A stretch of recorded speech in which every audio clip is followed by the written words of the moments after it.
Hello guys, today I've got Redmi Headphones Neo and I'm going to show you how you can easily fix the Bluetooth pairing issues. So how to fix Bluetooth pairing issues? The first thing that you need to do is to restart your phone. Unpair your headphones if you have them paired and restart your phone. You need to restart your headphones also by powering them off then on. After this thing, you should have your headphones working.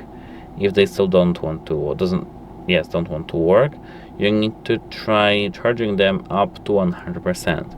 Leave them charging for 1 hour, for 2 hours or 3, and then check if they work. I know that 2 hours are a lot, but 2 hours is is a big amount of time, but you need to do it because we need to be 100% sure. And if it doesn't work still, you need to perform a factory reset. So how to perform a factory reset? Take a look at this button right here, and when your headphones are turned off, you need to hold this button for 10 to 15 seconds to keep your headphones turned on, to keep your headphones reset. And that should be it for this video. If it helped you, leave a like and subscribe. Goodbye!